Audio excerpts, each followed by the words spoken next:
Okay, here's the confession. I personally hate high ticket sales. Cannot stand it, and here's why.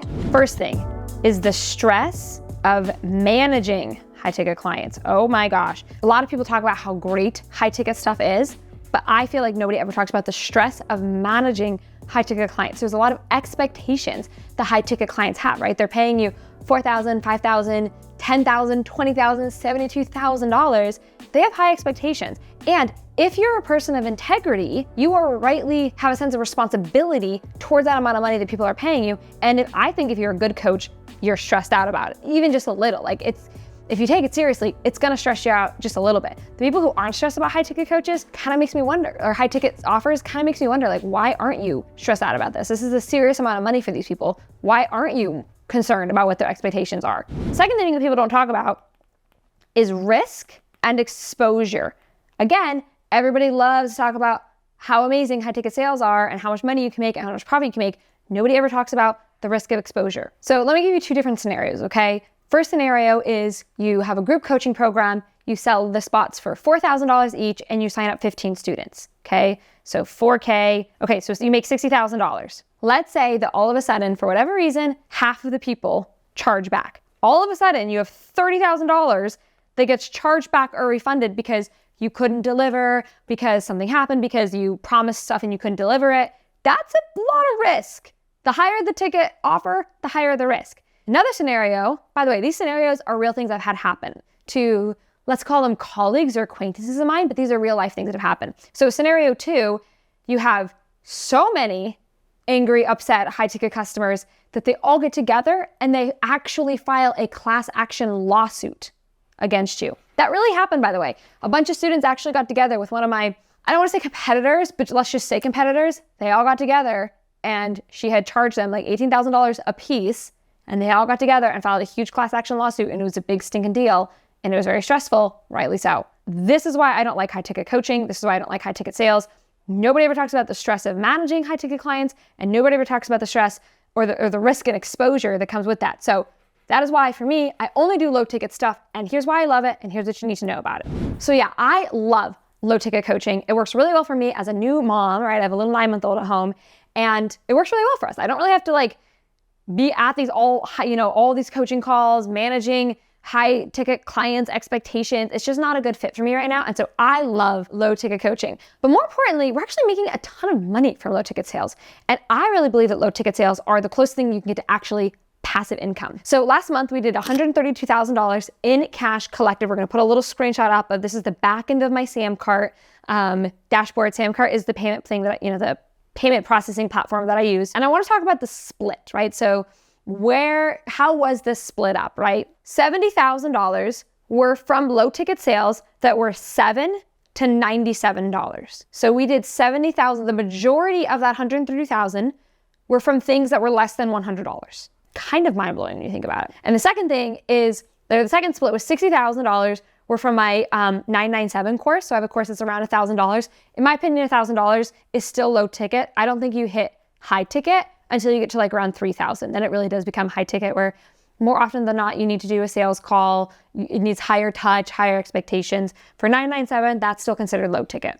Let's say you're sold. You hate high ticket. You want to do low ticket. You love the idea of people make a sale and you're done. You don't have to show up to a bunch of coaching calls. You're in. You want to learn how to do low ticket sales. Here's what you need. You need 3 things. We're going to draw them out on my iPad. Okay, so if you want to make low ticket sales work, really work, where you really have that passive income that makes a difference, where it really does change your family's life, where it really does allow you to quit your job or do whatever you want, the real deal, I'm going to give it to you straight. There's 3 things you need, okay? First thing you're going to need is traffic, okay? If you're going to make low ticket sales work, there's no sugarcoating it. There's no beating around the bush. You're going to need a massive amount of traffic, an insane amount of traffic. Now, in my experience, I've sold coaching programs that were $72,000 and I've gotten a lot of traffic. It's easier to get 10 people to buy a $1,000 thing than 1 person to buy a $10,000 thing. So, having said that though, you are going to need a lot of traffic and there's no way around that. Got to get ready to start dumping massive amounts of traffic into your world. Lots of other videos on that, so we'll talk about that at another time. Subscribe if you aren't subscribed, but just that's the first thing you need is a lot of traffic. Second thing you're going to need is the ability to be patient. Okay, if you really want true life-changing, be home with your babies kind of money. Like, it just takes time to build these systems up to where low ticket stuff is making you enough money to like change your life. Because a lot of times, like for me, right, it was like I made $63 in my first year. Then I made $300 in my second year. Now I'm making $132,000 a month, but that's like 7 years ago. It takes a while. So you just really have to have the ability to be super patient, or this isn't going to work for you. Third thing you need are the 5 1s. Now, if you've been in my world for longer than 1 second, you've heard me talk about the 5 1s, but I'm going to give them to you anyways again, because I think that if you're new here, you need to know it, or if you've already heard it, you honestly probably need to hear it again, because in my experience, people hear the rule of the 5 1s and it goes in one ear and out the other, and then they never hit 7 figures. If you want to hit 7 figures, if you want to make a lot of money with low ticket, here are the 5 1s. This is the rule of 5 1s, okay?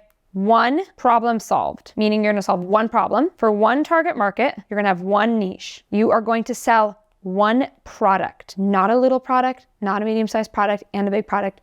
1 product. Do not think you are the exception to the rule here. Everybody always thinks that they can sell 2 products or 3 products or 5. You can't. 1 course or 1 coaching program, not a one-on-one or group or videos. 1. Either you're going to do one-on-one coaching, or you're going to do group coaching, or you're going to do a mastermind, or you're going to sell a video course, but you're not going to do all of them. 1 system for getting clients for 1 year. Let's actually do an example. Let's say that you are a relationship coach. The thing you solve is better intimacy, right? So that's the problem you solve, is lack of intimacy in a marriage. Your target market is people who have been married 10 plus years. If somebody's only been married a year, probably your content's not going to resonate with them. They're not your people. Your 1 product is a $297 course that's very hands-off. They just buy it, they watch the videos, they implement it, and you're done. You sell that via an auto-recorded webinar, and that's the only thing you do for 1 year, or until you hit 7 figures. If you hit 7 figures faster, then you can do something different. Solve the problem of creating intimacy for people who are in 10-year plus marriages by selling a $297 course via an auto-recorded webinar for 1 year. So what are you not going to do? Let's talk about the 50,000 things you're not going to do. Well, you're not going to launch one-on-one coaching. You're not going to do sales calls. You're not going to be over here on Facebook and Instagram and TikTok. You're going to pick one. You're not going to also start solving for better parenting. These are all examples. You can go on and on with this, but these are all things you're not going to do because you're focusing on the rule of the 5 1s. And look, the thing is, once I accepted that the rule of the 5 1s was for real and I stuck to it, I literally hit 7 figures in like 8 months. I couldn't believe it. I actually could not believe that the rule of the 5 1s worked as well as it did, because it didn't seem real that somebody on the internet could teach me the rule of the 5 1s and then I would actually faithfully implement it and hit 7 figures in less than 1 year. It just didn't seem real. But that's literally what happened. I found out about the rule of 5 1s in November, and then May of 2020 was the year I had my first $85,000 month, and then I hit $100,000 every single month since then. I've literally done $100,000 every single month since May of 2020. And I've always done the rule of the 5 1s. So mic drop, that's how it goes. That's not what I'm saying. People always hear the rule of the 5 1s and they think they're special and they think they're the exception to the rule, but honestly, you're not. And there's a relief in that. There's a relief in knowing that, like, okay, if I really just do focus on these 5 1s, I'm going to make it. It takes all of the overthinking and all of the second guessing out of it, and it gives you freedom to focus, which most people really need. Something really important here is that you need to know how to actually create a low ticket offer that's going to actually sell. A lot of people, when they try to do low ticket stuff, they don't really know what to put in the low ticket offer, and more importantly, what to leave out of the low ticket offer. So I actually created a resource for you, and I call it the Irresistible Offer Formula. Designing your offer for the max amount of cash possible. So there's ways you can structure it where you can really get a lot of money per order, which is really important when you're doing low ticket sales. I teach you how to structure it. I teach you how to price it. Really important stuff that you need to learn if you're going to make a bunch of money consistently with low ticket sales. So when you click the link in the description to grab your course, you're going to see here a page that looks like this. So these are all the courses you're going to get. You're going to get 24 courses. For $24, you're going to learn how to attract a bunch of leads, make a bunch of money on social media, but most importantly, we'll scroll down here. This is the one that I want you to pay attention to. The Irresistible Offer Formula, designing your offer for maximum cash. That's the one that I want you to start with if you are wanting to actually make a bunch of money with low ticket sales, because that's going to be a really good one. So again, usually we charge a lot more for that, but right now you can get all of these for just $24. Click the link in the description. Thank you so much for joining me, and I'll see you in the next one.